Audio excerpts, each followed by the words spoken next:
मी काही हिंदीमधनं सुरुवात करणार नाही.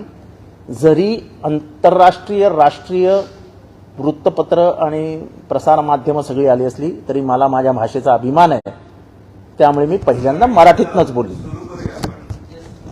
तर पहिली गोष्ट, आज आम्ही 2-3 मुद्देच सांगणार आहोत आणि ती पत्रकार परिषद कशी खोटी होती, जनतेची दिशाभूल करणारी होती, राष्ट्रीय वातावरणात गोंधळ घालणारी होती आणि इलेक्शन कमिशनला खोटे काहीतरी दिशा दाखवण्याचं काम करणारी होती.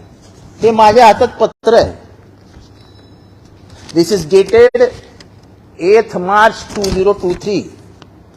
ह्याच्यामध्ये आम्ही काढलेल्या प्रेस रिलीजमध्ये आम्ही स्पष्ट म्हणतो, ते इंग्रजीमध्ये आहे म्हणून मी इंग्रजीत वाचून दाखवतो की there was also discussion regarding NCP is going to be part of the government or going to play a role of main opposition party. The locally newly elected MLAs of the NCP local unit of Nagaland were of the opinion that we must be part of the government which is going to be headed by Mr. Rio, Chief of NDPP, Nationalist Democratic Progressive Party and Chief Minister of Nagaland, in the larger interest of the state of Nagaland and our own good relationship. This was left to Nationalist Congress Party's National President, Honorable Shri Sharad Pawar, to be part or not to be part of the Nagaland government. On Tuesday morning, after listening to the Northeast in charge, and he took a decision, Sharad Pawar took a decision to accept the leadership of Mr. Rio as Chief Minister of Nagaland in the larger interest of the state of Nagaland, and subsequently he cleared the proposal of NCP legislature party leader and his team. आता ह्याच्यात कुठे एनडीएचा उल्लेख आहे का? स्वतः मुख्यमंत्री बीजेपीचे आहेत का? मग असं म्हणणं की आम्ही आधीपासूनच एनडीए मध्ये होतो, हे त्यांचं जे स्वप्न आहे ना, त्यांना वारंवार असं डोळ्यासमोर दिसत असतं. NDA NDA NDA NDA. हे पत्र काळ्यावरचं पांढरं. आम्ही कधीच एनडीएचा भाग नव्हतो. हे संपूर्ण त्या खोटं पत्रकारांना सांगून देशाची, महाराष्ट्रातल्या जनतेची आणि इलेक्शन कमिशनची दिशाभूल करण्यासारखं आहे. आणि त्यांनी पत्र दाखवलं नाही. मी पत्रकार परिषद पूर्णपणाने बघितली, त्यांनी कुठेही पत्र दाखवलं नाही. ही आमची प्रेस रिलीज आहे, ज्याच्यात स्पष्ट होतं की रिओ स्वतः एका वेगळ्या पक्षाचे आहेत. किंबहुना रिओ आणि बीजेपी हे एकमेकांविरुद्ध लढले होते. नंतर बीजेपीने त्यांना समर्थन दिलं आणि नंतर एनसीपीनेही समर्थन दिलं. त्याच्यामागे काही राजकीय भूमिका होत्या, पण त्याच्यात कुठेही एनडीएला समर्थन देत आहोत असं कुठेही म्हटलेलं नाही. जे काही त्या पत्रकार परिषदेत सांगितलं गेलं हे संपूर्णतया खोटं होतं.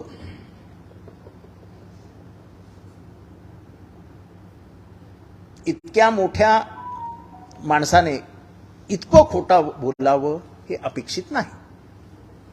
दुसरी गोष्ट, त्यांचं म्हणणं होतं की पीए संगमाचं जजमेंट जे 2003 साली आलं होतं, ते पण लेजिस्लेटिव्ह पार्टीच्या ताकदीवरती आलं होतं. 2003 किती? 2023 मध्ये शिवसेनेचं जजमेंट आलं. मग त्यांनी सांगितलं की शिवसेनेच्या एकंदर जे काही केसेस चालू आहे त्याचा आमचा काही संबंध नाही, दोन पक्षांचा. असं नाहीये. दोघाही पक्षांची जी काही वैधानिक बाजू आहे, जी काही कायदेशीर बाजू आहे, ती तशीच आहे. डायरेक्टर तेच आहेत, पटपथालेखक लेखक तेच आहेत, डायरेक्टर ऍक्टर सगळे तेच आहेत, प्रोड्युसर पण तेच आहेत, फक्त बदललेत ऍक्टर्स. बाकी पिक्चर तोच आहे. त्यात काही फरक नाही. आता पीए संगमाच्या 20 वर्षानंतर जजमेंट आलं शिवसेनेचं, आणि शिवसेना जजमेंटमध्ये सुप्रीम कोर्ट काय म्हणतं हे फार महत्त्वाचं आहे. सुप्रीम कोर्ट म्हणतं, page number 110 of the Supreme Court judgment on Shiva Sena, dated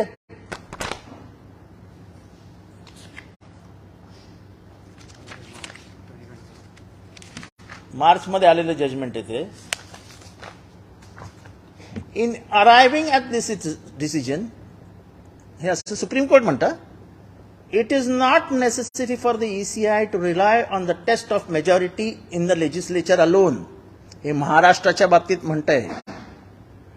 In cases such as the present one, it would be futile, म्हणजे काय अर्थ राहणार नाही, to assess the group enjoys a majority in the legislature. Rather, the ECI must look into the other test to reach to a conclusion under paragraph 15 of the symbols order. The other test may include evaluation of the majority in the organizational wings of the political party and analysis of the provisions of the party, constitution or any other appropriate test. हे सुद्धा जे ते बोलले की सगळे judgement हे फक्त legislative मेजॉरिटीवर येतात, हे अतिशय चुकीचं आहे. हा त्याच्यातला सर्वात मोठा पुरावा Subhash Desai versus secretary government of India, government of Maharashtra. आणि ह्याच्यात त्यांनी स्पष्टपणाने म्हटलेलं आहे की इलेक्शन कमिशननी हा घेतलेला निर्णय हा एकाच लेजिस्लेचर पार्टीला मनात धरून घेतलेला आहे आणि तो काही योग्य नाही. त्यांनी वेगवेगळ्या टेस्ट घ्यायला हव्या होत्या, म्हणजे व व्यवस्थित निर्णय आला असता. त्याच्यामुळे संगमाचं जजमेंट 20 वर्षांपूर्वीचं जजमेंट चेंज होत जातात, डायनामिक्स चेंज होत जातात आणि त्यामुळे सुप्रीम कोर्टाने जे लेटेस्ट दिलेलं जजमेंट असतं ते सगळ्या जजमेंटला सुपरसीड करून टाकतं. हे शिवसेनेच्या बाबतीत त्यांनी दिलेलं जजमेंट आहे.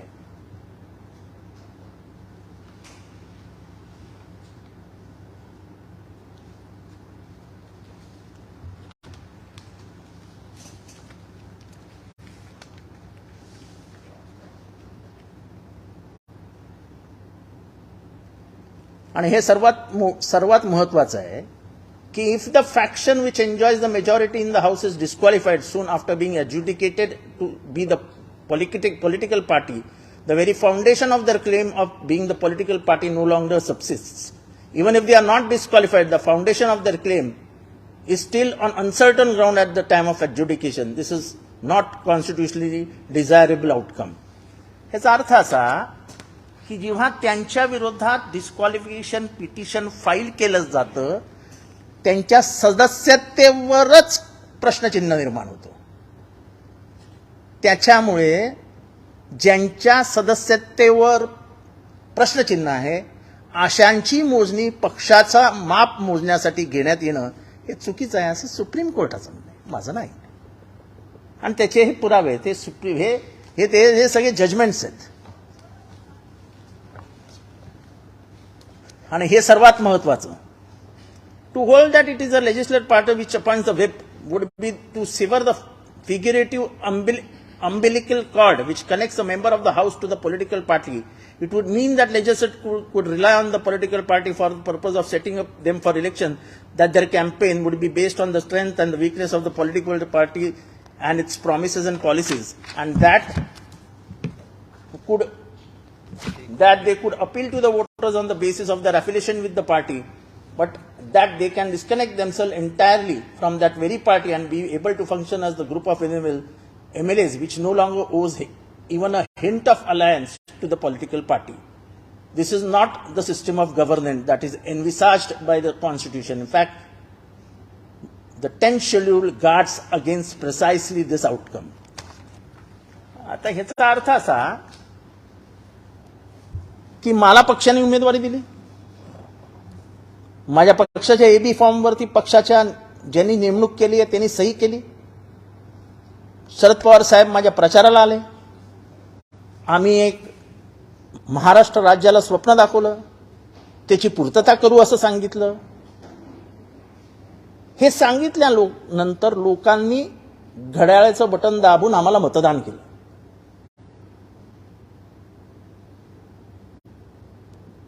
म्हणजे पक्षाचा आणि निवडून आलेल्या उमेदवाराचा संबंध किंवा पडलेलाही उमेदवाराचा संबंध काय, तर पक्षाने दिलेले शब्द हे लोकांनी प्रमाण मानले आणि त्यांनी उमेदवारांना निवडून देऊन आमदार केलं.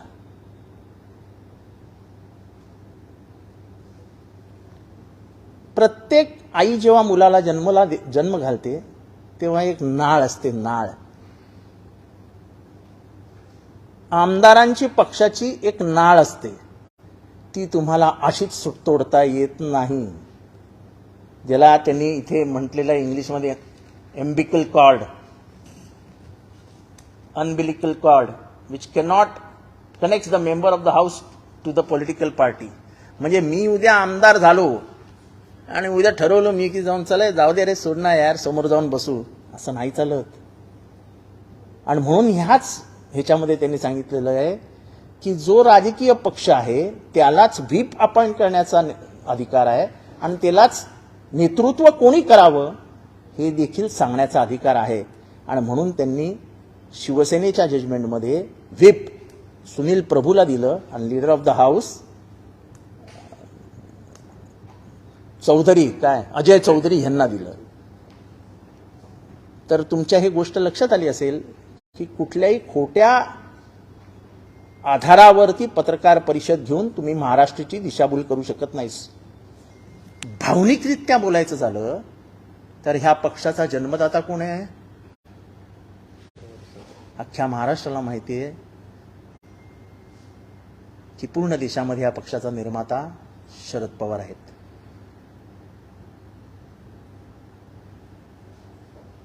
जे नेतृत्व आज त्यांच्या विरुद्ध बोलतंय त्या नेतृत्वाचा जन्मदाता कोण आहे? कोणाची हिंमत आहे का बोलण्याची की आम्ही आमच्या पायावर उभा आहोत? त्यांच्या पायाला बळ सुद्धा माझ्याच बापाने दिलं. आणि ह्या बळकट दिलेल्या पायाने तुम्ही अख्ख्या पक्षाचं झाड ओढून तोडून घेऊन जाणार असाल तर ते जगाला दिसतंय तुमचं वागणं. पण हे वागणं तुमचं दिसत असताना तुम्ही खोटं कशाला बोलताय की आम्ही एनडीए मध्ये होतो, आम्ही एनडीएला जाण्यासाठी पत्र दिलं होतं. अरे बाबांनो, तुमच्या मनात अनेक वर्षांपासून होतं, ते काही सत्यात उतरलं नाही, पण ते सत्यात होतं असं तुम्हाला म्हणजे ते तुमच्या स्वप्नात ध्यानी मनी असे ते स्वप्नी दिसे असं म्हणतात ना मराठीमध्ये, तसं आहे. ते स्वप्नातच होतं, एनडीएत जाऊया. एनडीएत जाण्याबाबत कुठलंही पत्र आजपर्यंत शरद पवारांच्या सहीने किंवा त्यांच्या मान्यतेने कुठेही राजकीय दृष्ट्या देण्यात आलेलं नाही. ही जी काही पत्रकार परिषद होती ही फक्त खोट्या नाट्याने भरलेली होती. आज आम्ही फक्त हे 2 सत्य तुमच्या समोर आणलेली आहेत. उद्या पिक्चर की दूसरी बाजू कल शुरू हो जाएगी. आज असत्य के प्रयोग पे आधारित उनके पत्रकार परिषद में जो कुछ कहा गया उस पे सत्य का प्रमाण क्या है ये हमने कागजों में दिखा दिया. हमने आपके सामने कागज रख दिए जिसपे हम ये साफ कह रहे हैं कि एनडीए में जाने के लिए कोई पत्र व्यवहार नहीं हुआ था. रियो ये कोई बीजेपी के मुख्यमंत्री नहीं है, वो अलग पक्ष के मुख्यमंत्री है जो बीजेपी के खिलाफ चुनाव लड़के मुख्यमंत्री बने हैं. और उस मुख्यमंत्री को समर्थन देने की बात एनसीपी के आमदारों ने कही, विधायकों ने कही, जिसको शरद पवार जी ने मान्यता दी. वो कोई बीजेपी का गवर्नमेंट नहीं था. तो एनडीए में ज्वाइन करना ऐसा खत अगर पटेल साहब दिखा देंगे तो मुझे बहुत अच्छा लगेगा. उनके बातों बातों में उन्होंने ये तो कह दिया कि एनडीए में जाने के लिए खत लिखा था, एनडीए में जाने के लिए खत लिखा था, लेकिन दिखाया तो कुछ नहीं. तो हम मांग कर रहे हैं कि भाई दिखा दो हमारे मालूमात के लिए. हम जनता के सामने पूरी ताकत से ये मालूमात रख रहे हैं जो असलियत के आधार पे है. दूसरी वो चीज वो कहते हैं कि शिवसेना के इसके जजमेंट का हमारा कोई संबंध नहीं. बिल्कुल संबंध है. सब स्क्रिप्ट वही है, डायरेक्टर वही है, पटकथा लेखक वही है, फाइनेंसर वही है, सब चीज समान है. सिर्फ एक बदल हुआ है, वो है एक्टर्स में. एक्टर्स बदली हुई है. उधर का लीडिंग हीरो अलग था, इधर का लीडिंग हीरो अलग है. पर उधर लीडिंग हीरो एक था, इधर लीडिंग हीरो 4-5 है। अब तुम कुछ पहचान आपको भी होनी चाहिए ना। आप इतने वर्ष पत्रकारिता करते हो तो आपको भी मालूम होने चाहिए पिछले 3-4 साल से क्या चालू था महाराष्ट्र में।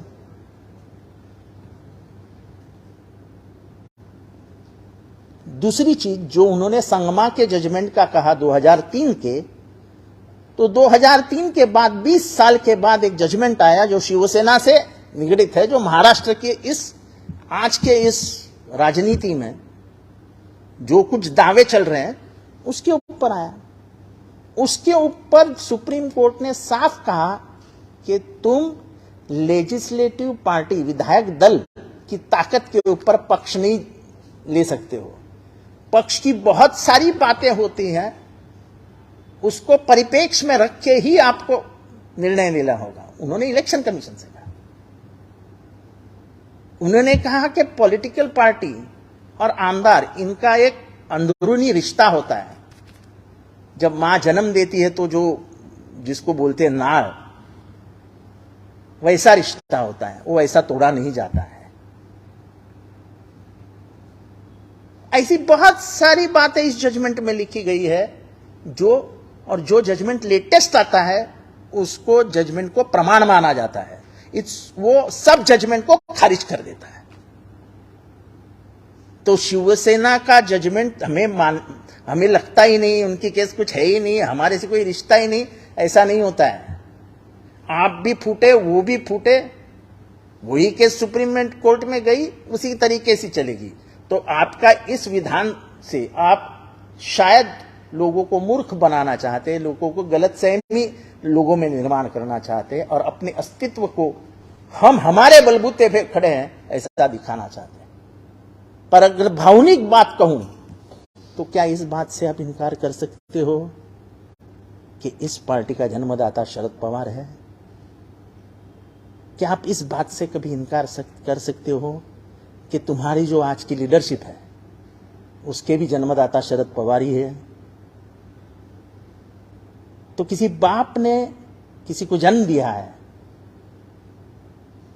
उस परिवार के किसी लड़के ने पूरा खेत उखाड़ के ले जाना, ये शायद राजनीति के सियासतियों के गलियारों में ठीक रहेगा, लेकिन जनता जब परिवार देखती है, जनता एक परिवार की तरफ देखती है, राष्ट्रवादी एक परिवार था, तब उनको दुख होता है कि जिनको पवार साहब ने जन्म दिया उन्होंने ही उनके पूरे झाड़ को कुल्हाड़ी से काटने की कोशिश की।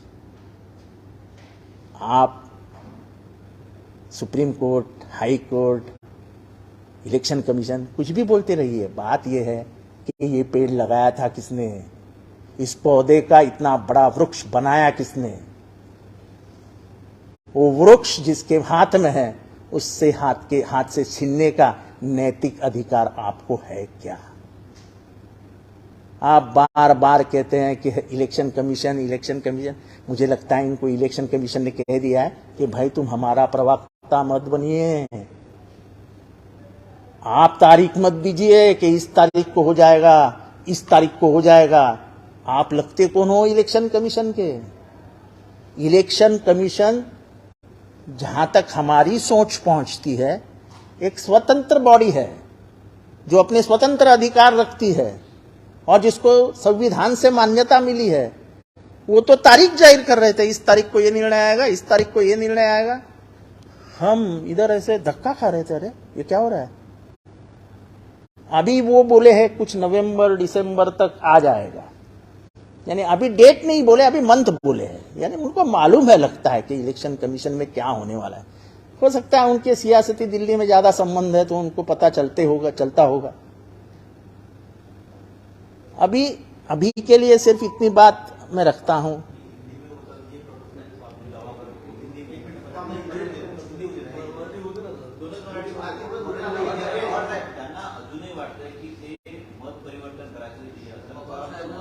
हे बघा, शरद पवारांचं मत परिवर्तन करणं म्हणजे शरद पवार म्हणजे तुम्ही नाही की जे आपल्या आई वडिलांना एका मिनिटात सोडून दुसऱ्या आई वडिलांच्याकडे जातील। शरद पवार तसे नाही आहेत। शरद पवारांनी जे बाळ जन्माला घातलं त्या बाळाचं संगोपन केलं, त्याच्यावर संस्कार केले. स्वतःच्या घरात काही न घेता त्यांनी सगळ्यांच्या घरात दिलं. स्वतःच्या पोरीला काही त्यांनी घेतलं नाही, पण बाकी सगळ्यांना दिलं. आणि ते सगळे मिळून आज शरद पवारांचे पाय कापायला बघतायत. शरद पवार साहेबांनी लावलेल्या वृक्षाचा जेव्हा वटवृक्ष झालाय तेव्हा त्याच्या मुळावर घाव घालताना दिसत आहेत. शरद पवारांचं मतपरिवर्तन असं जर त्यांना वाटत असेल तर मला त्यांच्या बुद्धीची कीव येते की ते शरद पवारांना ओळखूच शकले नाहीत. फक्त स्वतःच्या स्वार्थासाठी ते साहेबांजवळ राहिले. आणि जेव्हा आता आपला स्वार्थ पूर्ण होत नाही तेव्हा ते साहेबांना सोडून निघून गेले.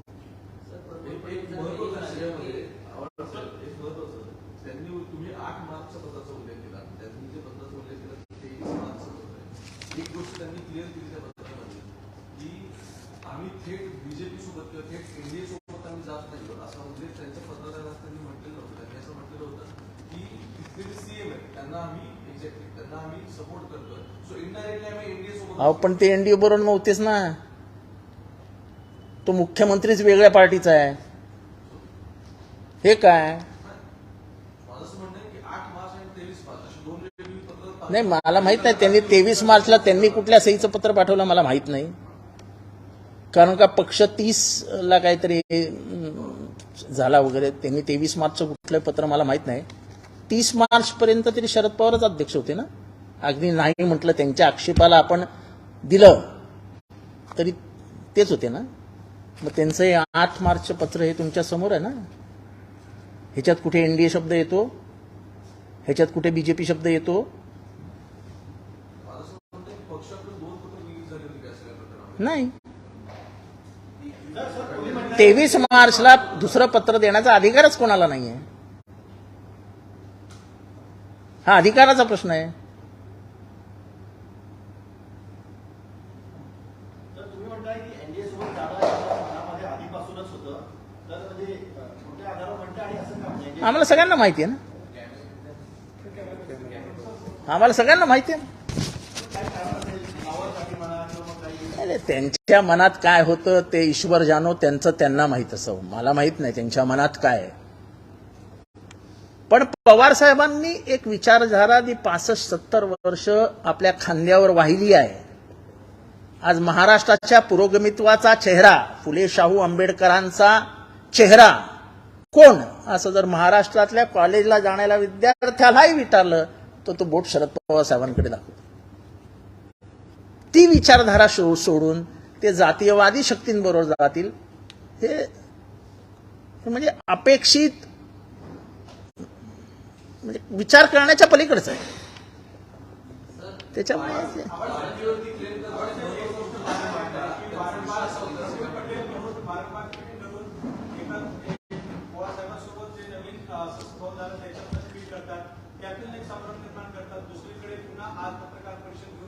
संभ्रम निर्माण करताना ते सांगतात की त्यांच्या बाजूला संभ्रम आहे, कार्यकर्त्यांमध्ये संभ्रम आहे, लोकांमध्ये संभ्रम आहे. आम्ही संभ्रम दूर करण्याचा प्रयत्न. आमच्यामध्ये कुठलाही संभ्रम नाही. आम्ही एका नेतृत्वाबरोबर आहोत, त्याच नेतृत्वाबरोबर राहू. मेलो तरी हरकत नाही, पण जे रक्त अंगात आहे त्या रक्तात शरद पवार आहेत. आणि असे असंख्य लाखो कार्यकर्ते महाराष्ट्रात आहेत. ते सत्तेच्या लाचारीसाठी स्वतःची मान किंवा स्वतःचा स्वाभिमान गहाण टाकणार नाहीत.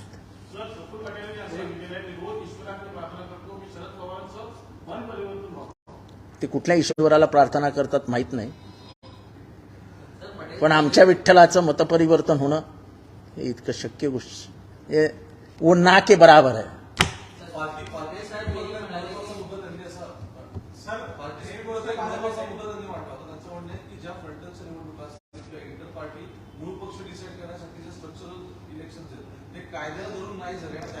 मला वाटतं की 30 तारखेपर्यंत ते ह्याच पार्टी म्हणजे आतापर्यंत ते ह्याच पक्षात होते.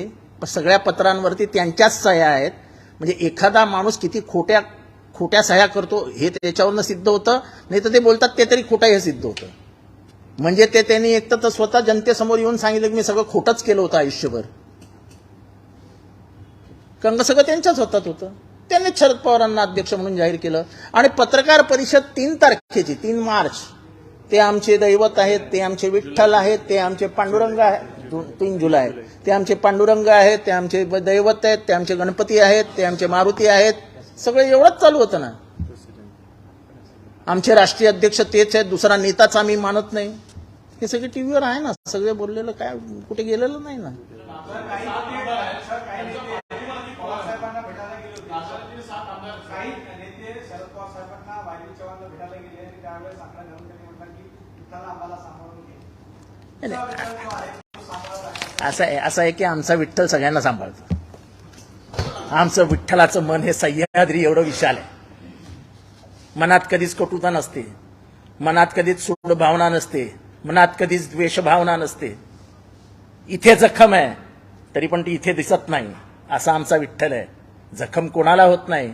शेवटी जो मनुष्य आहे त्याला जखम होते, त्याला दुःख होतं, त्याच्या डोळ्यातनं अश्रू वाहतात. पण त्यावरती सगळ्यांवरती पांघरून घालून जगाला एकाच नजरेने बघणं हे एका मोठ्या नेत्याचं काम आणि कर्तृत्व असतं. आणि ते शरद पवार आहेत.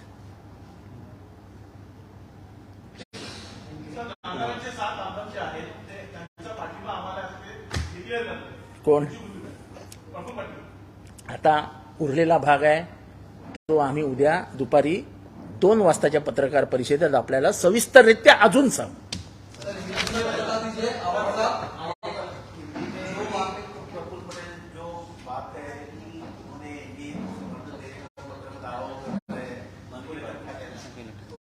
मैंने वो बोला ना आपको कि कोई एनडीए के समर्थन का पत्र नहीं है.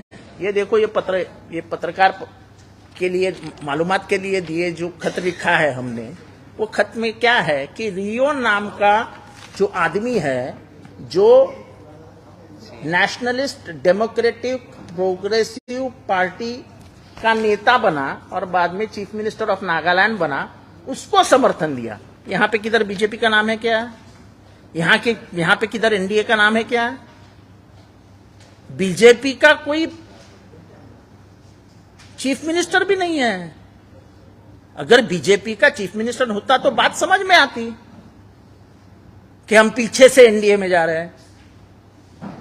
हम रियो का समर्थन दे रहे हैं, वो जो कोई गलत बात नहीं थी उस समय पर.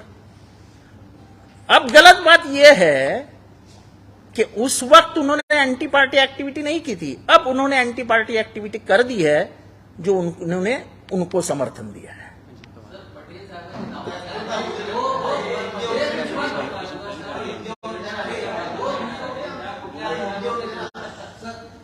लेकिन जो बात आप कह रहे हैं, सवाल है कि आप एक रियो को आपने सपोर्ट किया, रियो को बीजेपी ने सपोर्ट किया. एक हिसाब से वो बैकडोर से बीजेपी के ही घटक दल हो गए हैं. उनकी बात कहने का ये मतलब था प्रफुल्ल पटेल का. देखो उनके बात कहने का क्या मतलब है, इससे मुझे कोई लेना देना नहीं. बात क्या है पेपर पे? रियो ने कहा है क्या मैं बीजेपी में जा रहा हूं? कहीं खत मिला है क्या किसको? रियो आज भी एक इंडिपेंडेंट पार्टी का नेता है जिसको बीजेपी का समर्थन है. उससे ज्यादा कुछ नहीं है. आपके मालूमात के लिए रियो और रियो की पार्टी और बीजेपी बहुत बड़ा रणसंग्राम हुआ था नागालैंड में, और उसके बावजूद वो दोनों मिलके उन्होंने गवर्नमेंट बनाया. उसमें क्या है? देखो मैं झूठे दावे किए कि नहीं किए ये नहीं बोल रहा हूं. मैं आपके सामने पेपर पेश कर रहा हूं जिससे उनकी बातें जो है वो झूठी नजर आती है. उनकी प्रेस कॉन्फ्रेंस झूठ के आधार पर थी, ये तो नहीं बोल रहा हूं मैं. क्या कोई पत्र दिया था? अरे फिर से आप वही पूछ रहे हैं. ये क्या है? ये देखो, ये लिखो आपके पास. ये रोको बार बार पढ़ लेना. लिखो. सर लेकिन जो पार्टी के साथ गए थे नागालैंड के, अभी जो उन्होंने स्टेप लिया उस पर आपकी एनसीपी की तरफ से क्या एक्शन? देखो उन्होंने बाद में जो एक्शन ली है उनके खिलाफ डिस्क्वालिफिकेशन पिटीशन फाइल हो गए हैं. अब जो कार्रवाई होनी होती रहेगी. पटेल साहेबांनी दावा केलेला आहे की आम्ही आमची बाजू निवडणूक आयोगामध्ये मांडलेली आहे. नोव्हेंबरमध्ये आमच्या फेवरमध्ये निकाल येईल आणि आम्हाला हेच समजत नाही की ते निवडणूक आयोगाचे प्रवक्ते आहेत की काय. पहिले म्हणाले सप्टेंबरमध्ये येईल, मग म्हणाले ऑक्टोबरमध्ये येईल, आता म्हणतायत नोव्हेंबरमध्ये येईल. म्हणजे निवडणूक आयोगामध्ये त्यांचा हेर तरी असावा, नाहीतर निवडणूक आयोगातले काही कर्मचारी यांच्या पेरोलमध्ये तरी असावेत. निवडणूक आयोगाचं एवढं अवमूल्यन करणं, जे देशातली एक महत्वपूर्ण संस्था आहे, जिला तिचं स्वातंत्र्य आहे संविधानानुसार, तिच्या बाबतीत असं बोलणं हे किंबहुना संविधानाविरुद्ध बोलण्यासारखं आहे. निवडणूक आयोगाची किंमत कमी करण्यासारखं आहे. एवढे ज्येष्ठ खासदार असून देखील निवडणूक आयोगाबाबत असा संभ्रम निर्माण करणं, त्याचं अवमूल्यन करणं, हे या देशाच्या लोकशाहीत सोबत नाही. आणि आमदारांसंदर्भात 54 पैकी 43 त्यांच्यासोबत आहे असं नाव कोण? पटेल. परत तुम्हाला सांगितलं की लेजिस्लेटिव्ह पार्टीच्या आधारावरती पक्ष ठरत नसतो.